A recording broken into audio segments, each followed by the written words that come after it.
जय हिंद प्यारे साथियों, स्वागत है आप सभी का एक बार फिर से।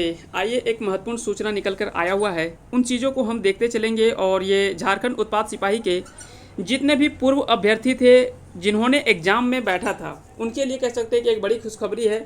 जैसा पहले उम्मीद हमने जताया था और सभी लोगों ने यह बात किया था कि उम्मीद की जा रही है कि क्योंकि सरकार पहले ही फंस चुकी थी इस मुद्दे पर, क्योंकि पहले सरकार ने खुद इसमें जो वो छूट दिया था झारखंड सचिवालय में, जिसके कारण से खुद सरकार इसमें फंस चुका था, जिसके कारण से उसको छूट देना ही था।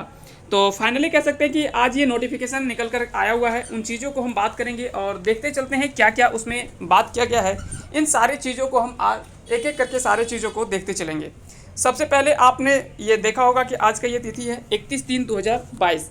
ये डेट को निकला हुआ है, ये नोटिफिकेशन आपका है।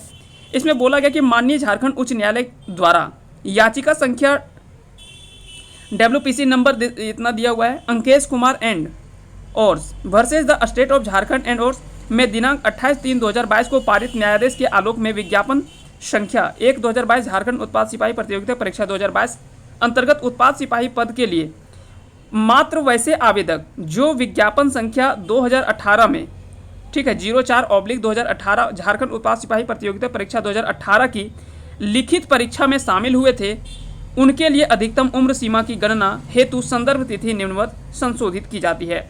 यानी कहने का अर्थ है कि जो उसमें एग्जाम में बैठे थे, अब यहाँ तक क्योंकि यहाँ पे लिख दिया है साफ साफ कि मात्र वैसे आवेदक जो विज्ञापन संख्या इसमें परीक्षा में शामिल हुए थे, तो सिर्फ उसी के लिए छूट दिया गया है जो कह सकते हैं कि उसमें एग्ज़ाम में शामिल हुए थे, एग्ज़ाम में बैठे थे।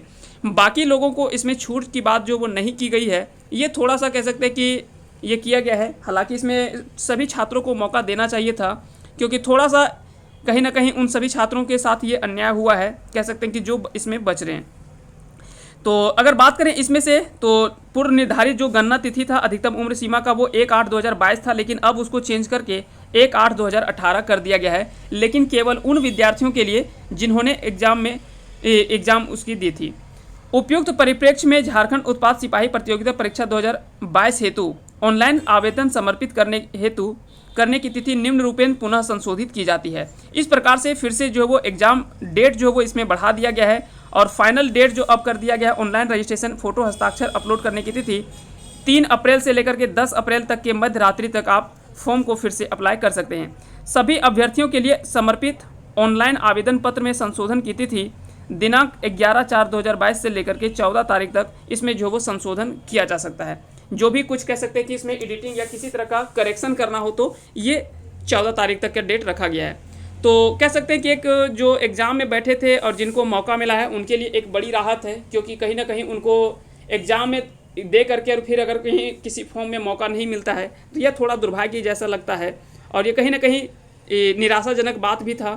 तो चलिए, अब उन सारे छात्रों को ढेर सारे बधाई और अब आप तैयारी में अच्छे से जुड़ जाएं। पहले भी हमने इसके बारे में बोला था कि आप तैयारी करते रहें, जो भी होगा निर्णय आपके पक्ष में ही होगा, क्योंकि सरकार पहले ही इसमें फंस चुका था अपना कह सकते हैं कि स्टेटमेंट दे करके। और इसमें कहीं ना कहीं पिछले बार जो छूट दिया था झारखंड सचिवालय में, जिसके कारण से इसमें भी उम्मीद जो वो लगभग 90% जताया जा रहा था कि इसमें भी छूट जो वो मिलेगा।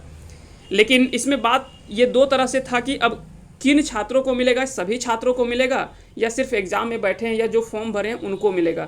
तो सिर्फ यही इसी में थोड़ा दिक्कत था। तो फाइनली जो डिसाइड किया गया है, ये कह सकते हैं कि उन्हीं को मिला है इसमें मौका जो एग्ज़ाम में बैठे थे, यानी जो एग्ज़ाम दिए हैं उन्हीं को इसमें मौका दिया गया है, बाकी छात्रों को नहीं दिया गया है। तो चलिए, आज तक के फ़िलहाल के लिए इस वीडियो में इतना ही। और जैसे आप सभी को पता है कि इसका पहला जो होगा, आपका पहला स्टेज जो होने वाला है वो आपका फिजिकल का होने वाला है। और फिजिकल कह सकते हैं कि आपका आसान नहीं होने वाला है, क्योंकि फिजिकल आप अगर कहीं 10 किलोमीटर दौड़ है तो ये कह सकते हैं कि कहीं भी आसान नहीं है। इसके लिए आपको स्टेमिना की आवश्यकता होता है। तो थोड़ा सा आप प्रैक्टिस में आप जुड़ जाएं, कोशिश करें कि डेली कम से कम जो भी हो, आप कम से कम दौड़ने का प्रयास करें कि कम से कम आप एक घंटे तक अगर कंटिन्यू दौड़ जा रहे हैं तो ये आपके लिए सबसे बड़ी उपलब्धि होगी। अगर आप कंटिन्यू 1 घंटे तक दौड़ पाते हैं तो वहाँ पे आप डेफिनेटली वहाँ पे आप दौड़ जाएंगे। लेकिन पहले आपको ये क्षमता विकसित करना पड़ेगा कि आप 1 घंटे तक दौड़ पाते हैं या नहीं पाते हैं।